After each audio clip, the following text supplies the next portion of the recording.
साथियों, दुनिया में जब परिवहन की बात आती है, एक जगह से दूसरी जगह जाने की जब बात आती है, तो साधारणतया रास्तों के रूप में सबसे तेजी से पहुंचाने का तरीका हवाई जहाज लगता है। लेकिन सबसे किफायती तरीके से पहुंचाने का अगर कोई तरीका है तो वो समुद्री परिवहन है या जल परिवहन है। तो ऐसे में जल परिवहन के मार्ग ही इस पूरी दुनिया की ग्रोथ के बड़े आधार हैं। और ऐसे आधारों में कुछ ऐसे स्थान हैं जिन्होंने दुनिया के लिए अपनी उपयोगिता बहुत हद तक सिद्ध की है। उन्हीं में से एक का आज हम जिक्र कर रहे हैं। नाम है पनामा कैनाल। साथियों, उत्तरी अमेरिका और दक्षिणी अमेरिका, इन दोनों को जोड़ने वाले एक भूखंड, उसका नाम है सेंट्रल अमेरिकन इस्थमस। उसमें एक देश है, उसका नाम है पनामा। उस पनामा नामक देश के बीच में से रास्ता बनाकर इंसानों ने दो महासागरों को आपस में जोड़ दिया। एक महासागर पैसिफिक ओशियन था और दूसरा महासागर अटलांटिक ओशियन था। शुरुआत में यह नहीं हुआ करता था। शुरुआत में उत्तरी अमेरिका दक्षिणी अमेरिका से इस इस्थमस के माध्यम से, सेंट्रल अमेरिकी देशों के माध्यम से कनेक्टेड हुआ करते थे। लेकिन अमेरिका के ही लोगों को सैन फ्रांसिस्को से न्यूयॉर्क जाने के लिए जब जल परिवहन का उपयोग करना पड़ता था तो उन्हें 13,000 नॉटिकल माइल सफर करना पड़ता था। लेकिन आवश्यकता आविष्कार की जननी होती है। जमीनों का सर्वे हुआ तो समुद्री व्यापार में एक शॉर्टकट निकला। शॉर्टकट यह था कि अगर हमें बीच में से ही रास्ता तोड़कर इन दोनों महासागरों को जोड़ने का मौका मिल जाए तो हमारा मार्ग आधे से भी कम रह जाएगा। इसी कवायद के तहत पनामा कैनाल का निर्माण हुआ। पनामा कैनाल जिसकी वजह से यह रास्ता 5200 नॉटिकल माइल का रह गया है। अब आपके दिमाग में जब मैं ये लाइन बोलता हूं कि पनामा कैनाल की वजह से रास्ता 5200 नॉटिकल माइल का रह गया है, तो आपके दिमाग में कुछ और प्रश्न भी आएंगे कि क्या केवल और केवल इससे अमेरिका को ही फायदा हुआ, नंबर एक। और दूसरा बुनियादी सवाल, अरे दो सागर जोड़ने ही तो थे। अगर आज मुझसे कोई कहे उधर पानी भरा है, इधर पानी भरा है, बीच में दीवार है, तोड़ दो, इसमें इसकी क्या चर्चा है? जी नहीं। आश्चर्य तो यह है कि ये दोनों समुद्र अपने जल स्तर में बड़ा अंतर रखते हैं। पैसिफिक ओशियन अटलांटिक ओशियन से जल स्तर ऊंचा रखता है। विचार कीजिए कि अगर पैसिफिक ओशियन और अटलांटिक ओशियन के बीच के इस रास्ते को सीधा फोड़कर जोड़ दिया गया होता तो विचार कीजिए, पैसिफिक ओशियन का पानी अटलांटिक ओशियन में बाढ़ की तरह बहने लगता। यह पूरा की पूरा इस्थमस तैरने लग जाता, गायब हो जाता, देश दुनिया के गायब हो जाते। विचार कीजिए। अर्थात दोनों के जल स्तर में अंतर है। इसको ध्यान में रखते हुए यहां से दोनों को जोड़ना यह कोई आसान काम नहीं था। बड़ी इंजीनियरिंग लगी थी। इस इंजीनियरिंग के पीछे का बड़ा कारण था क्योंकि दुनिया केवल अमेरिका को ही जुड़ते हुए नहीं देखना चाहती थी। विचार कीजिए कि अगर किसी को यूरोप से निकलकर चाइना जाना है तो यूरोप से चाइना जाने का जो रास्ता है वो या तो भूमध्य सागर और स्वेज कैनाल होकर होगा या फिर अटलांटिक ओशियन से होकर के पनामा कैनाल के थ्रू होगा। और यह सत्य भी है, चाइना के द्वारा इस कैनाल का अमेरिका के बाद दूसरा सबसे ज्यादा उपयोग किया जाता है। अमेरिका जहां इससे सीधा लाभान्वित है, चाइना भी इसका उपयोग व्यापार के लिए करता है। अर्थात पैसिफिक और अटलांटिक को जोड़ने में यह उसी प्रकार की भूमिका निभाती है जैसे भूमध्य सागर को इंडियन ओशियन से जोड़ने में स्वेज कैनाल भूमिका निभाती है।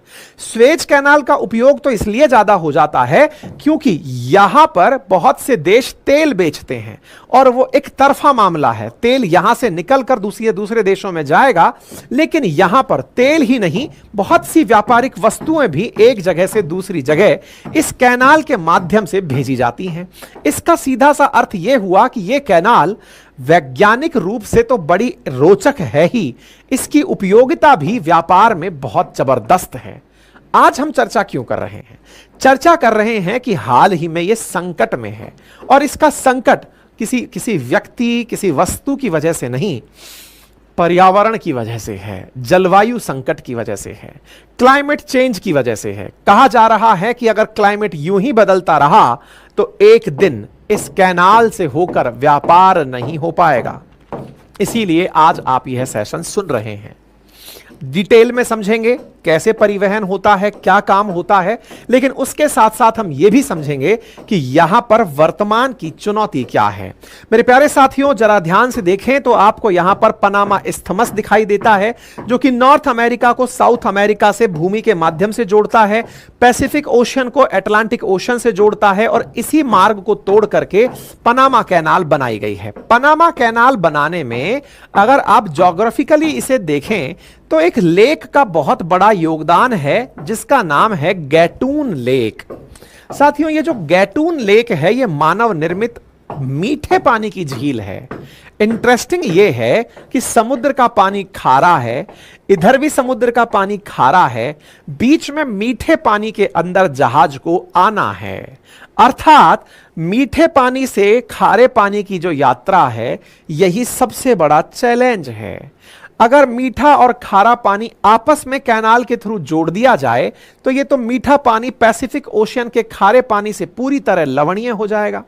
लेकिन विचार कीजिए कि अगर इतने सॉल्ट्स इसमें घुस गए तो ये मीठे पानी की झील तो खारी हो जाएगी। क्या फर्क पड़ता है? फर्क यहां से बहुत से लोग जो पनामा में रहते हैं, पनामा की जीडीपी का 80% इस कैनाल की वजह से प्राप्त हुए टोल से चलता है। इंटरेस्टिंग है कि पनामा कैनाल का निर्माण पनामा ने नहीं किया, लेकिन राज पनामा करता है, बिल्कुल वैसे ही जैसे मिस्र राज करता है स्वेज कैनाल पर। पनामा कैनाल जो है, इसका मीठा पानी पनामा के रहने वाले लोगों का लाइफलाइन है। इस पानी में जैसा समुद्री पानी मिला दिया जाए तो लोग मर जाएं। अब दिक्कत यह है कि इस मीठे पानी का उपयोग जहाज के संचालन में हो रहा है। जहाज के संचालन में इस खारे पानी का मिलना तय है। ऐसे में जहाज के पानी के बराबर समुद्र इसका झील का पानी लाना और झील के पानी से अटलांटिक ओशन का पानी लाना, यह बड़ा चुनौती है। यह नहर कोई साधारण नहर नहीं है, कई किलोमीटर मील्स में फैली हुई नहर है, और इस नहर को तरीके से चलाने के लिए प्रॉपर तरीके से मशीनों का, मैकेनाइज्ड तरीके से पानी उठाने का प्रयास किया जाता है। लेकिन यही आज पनामा कैनाल क्लाइमेट चेंज की वजह से परेशान है। आइए इसका थोड़ा सा मैकेनिज्म समझते हैं, इसका थोड़ा इतिहास जानते हैं, समझने का प्रयास करते हैं कि वर्तमान में चुनौतियां क्या हैं। मेरे प्यारे साथियों, अटलांटिक और प्रशांत महासागर को इस्थमस ऑफ पनामा के माध्यम से, यानी कि उस स्थल मध्य डमरू के माध्यम से 110 साल पहले जहाजों के लिए खोला गया था।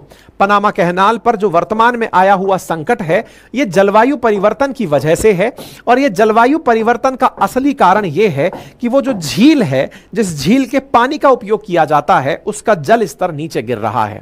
पनामा कैनाल का उस झील के साथ क्या रिलेशन है, उसे समझने से पूर्व थोड़ा सा इसका इतिहास जान लेते हैं। इतिहास के साथ साथ यह भी जान लेते हैं कि जब भी कोई जहाज यहां से निकलता है तो इस झील से 52 मिलियन गैलन पानी का हर बार यूज कर लिया जाता है, क्योंकि पानी से ही लिफ्टिंग होती है। मैं एक बार लिफ्टिंग आपको समझा देता हूं ताकि आप इस बात को समझ पाएं। अटलांटिक ओशन से अगर कोई जहाज चला, अब मुझे उसे गैटून लेक तक लेके जाना है। ध्यान से समझना, ये बड़ा इंटरेस्टिंग है, फिर से मैं बताता हूं, पहले ध्यान से समझिए। अटलांटिक ओशन का पानी नीचे है, पैसिफिक ओशन का पानी ऊपर है। अब मुझे जहाज को नीचे से ऊपर पहुंचाना है तो लिफ्ट करना है। अब जहाज को लिफ्ट करने का तरीका क्या है? क्रेन से तो उठा नहीं सकते क्योंकि काफी टन वजन होता है, तो उठाने के लिए पानी भेजना पड़ता है। पानी के दो ऑप्शन हैं, खारा पानी भेजो या मीठा पानी भेजो। खारा पानी भेजो तो फिर दिक्कत यह है कि समुद्र का पानी गैटून लेक में आ जाएगा। मीठा पानी भेजो तो गैटून लेक का पानी कम हो जाएगा, जिससे पनामा को दिक्कत हो जाएगी। समझ में आ रहा है? मीठे और खारे पानी का संकट है। अब अटलांटिक ओशन से किसी को पैसिफिक ओशन में छोड़ना है, यह बिल्कुल वैसे है। ग्राउंड फ्लोर से किसी को फर्स्ट फ्लोर पर भेजना है, लेकिन वजन बहुत है। वजन बहुत है तो क्रेन लगानी नहीं है, तो पानी में पानी भर करके और इसको अपलिफ्ट करना है। तो इधर देखें, अटलांटिक ओशन को अगर हमको गैटून लेक तक, देखो यहां तक पहुंचाना है, तो कैसे किया जाता है? गैटून लेक से पानी छोड़ा जाता है, वो पानी धीरे धीरे लेवल करके नीचे पहुंचाया जाता है। पानी जितना नीचे पहुंचता है, उस पानी को फिर से लेक से ऊपर ला करके इसके लेवल पर ले आया जाता है। गैटून लेक का लेवल आ गया, फिर गैटून लेक के पानी को कम करके इसे फिर नीचे लाया जाता है। और फिर लेवल में पैसिफिक ओशन के साथ मिलाकर भेज दिया जाता है। मतलब समझिए कि लेक में लिफ्टिंग प्रणाली लगी हुई है जो प्रॉपर लॉक के माध्यम से चलती है। यानी कि जब अटलांटिक ओशन से जहाज चलना शुरू करता है तो पहले वो गैटून लॉक पर अपने पैसे पे करता है। यहां पर वेसल को अटलांटिक ओशन से 26 मीटर ऊपर उठाया जाता है। इंटरेस्टिंग बात सोचकर देखिए कि यहां पर उस जगह से जब लेक से गुजरता है तो उसे 26 मीटर ऊपर उठाया जाता है। फिर गैटून लेक के अंदर जहाज 34 किलोमीटर तक चलता है। 34 किलोमीटर तक यह जहाज जब निकलकर पहुंचता है तो उसे 8 से 10 घंटे का समय लगता है। जब गैटून लेक को वो क्रॉस कर लेता है उसके बाद फिर उसे एक गेट का सामना करना पड़ता है जिसे कुलबरा कट कहा जाता है। कुलबरा कट पर यहां से पास होते समय उसे 13.5 किलोमीटर अगले लॉक की यात्रा में निकालना पड़ता है। फिर उसे एक लेक और मिलती है जिसका नाम मिला फ्लोर्स लेक है, जहां उसे 1.5 किलोमीटर तक चलना पड़ता है। इसके बाद में यह वेसल पहुंचता है पैसिफिक ओशन में और इसे इस प्रकार से मिरा फ्लोर लॉक के माध्यम से पहुंचा दिया जाता है। मतलब सोचिए कि वेसल जब लिफ्ट हुआ उसको लेकर सेम प्लेन पर लाकर कई जगह लॉक लगा लगाकर इस तरह से पहुंचाया जाता है। और इसका निर्माण कैसे हुआ, किस तरह से काम होता है, सोचकर देखने की आवश्यकता है। मेरे प्यारे साथियों, कहते हैं कि सबसे पहले फ्रांसीसियों के द्वारा इस बात का पता लगाया गया कि यार यहां से अगर इन दोनों चीजों को जोड़ दिया जाए 1881 में, तो फ्रांसीसियों ने इस चीज की पता लगाया कि अगर इनको जोड़ दिया जाए ना तो दुनिया का बहुत सा व्यापार आसान हो जाएगा। सर्वे हुआ, फ्रांसीसियों ने इस पर काम करना शुरू किया। आपको जानकर आश्चर्य होगा कि ये जो कैनाल है जो कि लगभग 80 किलोमीटर लंबी है, इसको बनाने में लगभग 25,000 लोगों की जान चली गई। क्यों? क्योंकि बनाने वाले लोग जिस जगह कैनाल देख रहे थे वो इक्वेटर के आसपास का क्षेत्र है। उस क्षेत्र में इक्वेटर तो नहीं लेकिन ह्यूमिडिटी बहुत है। ह्यूमिडिटी बहुत है तो बीमारियां बहुत फैलती हैं, डेंगू जैसी, मलेरिया जैसी बीमारी। तो जो लोग यहां पर काम करने आए थे वो बीमारियों से मरने लगे और 25,000 से ज्यादा लोग केवल 80 किलोमीटर लंबी कैनाल बनाने में मरे। ठीक है, फरवरी 23, 1904 को यूएस ने इस कैनाल को फ्रांस से ले लिया कि लाओ हमें दे दो, हम इस कैनाल को बनाते हैं। अमेरिका ने 1904 में इसे बनाना शुरू किया। अमेरिकी राष्ट्रपति रूजवेल्ट यहां की यात्रा पर गए और देखा कि क्या ऑप्शंस हैं जो किए जा सकते हैं। वर्ष 1913 में पहली बार अटलांटिक ओशन का पानी पैसिफिक ओशन के पानी से पहली बार मुलाकात किया। यानी कि दोनों को जोड़ने का जो काम है वो किया गया 1913 में। उसके बाद 1914 में पहली बार एसएस एंकन नामक जहाज था जो कि पनामा कैनाल को क्रॉस करके दूसरी तरफ निकल कर गया था। यानी कि यह काम के टेक्नोलॉजी की काम, सिंपल काम नहीं था कि दो पानी के समुद्र हैं उनके बीच में रास्ता खोद दो बन जाएगा, नहर बन जाएगी। नहीं, वाटर लिफ्टिंग का काम करना था, बेहतरीन इंजीनियरिंग का काम करना था। आज से 110 साल पहले यह काम करना था। प्रथम विश्व युद्ध जब शुरू होने वाला था, आप सोचकर देखिए दुनिया तकनीकी में कितना आगे तक विचार करती गई है। धीरे धीरे इंप्रूवमेंट करना शुरू हुआ, इसको और चौड़ा करने का काम शुरू हुआ। 1977 में एक ट्रीटी साइन हुई और इस कैनाल को पनामा को सौंप दिया गया। वर्ष 1999 में पनामा नामक देश को कहा गया कि यह आप चलाइए, इसका मेंटेनेंस करिए, इसमें जरूरी काम है वो करते रहिए और बकायदा इसके लिए आप टोल वसूलिए। जैसे आज सड़क के लिए आप टोल देते हैं, ऐसे इस पर भी टोल दिया जाता है। और 2007 में फिर इस कैनाल को और चौड़ाने का प्रयास हुआ क्योंकि जहाज बड़े होने लग गए। बड़े जहाजों को निकालने के लिए फिर कैनाल को बड़ा करना शुरू हुआ। 2016 में पनामा कैनाल का एक्सपेंशन भी कंप्लीट हुआ, यानी कि अब यह कंप्लीट चौड़ी हालत में है। लेकिन अब चुनौती पानी की है। पानी की क्यों है? क्योंकि जब कोई एक जहाज यहां से गुजरता है तो यहां पर 52 मिलियन गैलन पानी यूज किया जाता है। अब गैलन पानी यूज कर लिया जाए जहाजों के लिए, समुद्र में बहुत पानी है। मुसीबत वो मीठा पानी है जो गैटून लेक के अंदर भरा हुआ है।